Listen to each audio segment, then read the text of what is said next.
मनोज जरांगे पाटील यांचे मराठा आरक्षण आंदोलनातील सहकारी गंगाधर काळकुटे यांनी बीड लोकसभा मतदारसंघासाठी काल उमेदवारी अर्ज दाखल केला।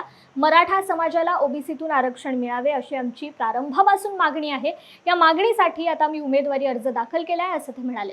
तर मनोज जरांगे पाटील यांनी मला अर्ज दाखल करायला लावला नसून त्यांचा माझ्या उमेदवारीशी काहीही संबंध नसल्याचंही त्यांनी स्पष्ट केलंय। आज उशिरात 3 वाजायला काही मिनिटं कमी असताना मी उमेदवारी अर्ज भरलेला आहे।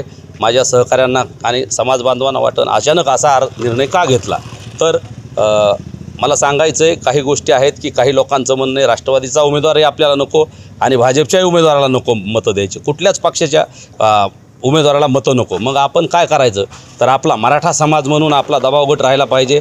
समाजाच्या मागण्या सगळ्या सोयरेच्या जी अधिसूचना आहे तिची अंमलबजावणी झाली पाहिजे आणि 50% आत ओबीसीतून आरक्षण मिळालं पाहिजे ही जी भूमिका घेईल त्याच्या मागं समाधान राहिलं पाहिजे असं समाजाची भावना आहे। परंतु आत्तापर्यंत जे प्रमुख 2 पक्षाचे उमेदवार आहेत त्यांनी याबाबत स्वतः भूमिका तशी घेतलेली नाही आणि त्यांना विरोध म्हणून आणि त्यांनी ही भूमिका घ्यावी म्हणून मी उमेदवारी आज शेवटच्या दिवशी आमच्या काही सहकार्याच्या आणि समाज बांधवांच्या आग्रहास्तव दाखल केलेली आहे आणि येणाऱ्या काळात आम्ही समाजाची व्यापक बैठक घेऊन पुढील निर्णय त्यामध्ये ठरवणार आहोत। दोन्ही पक्षाकडून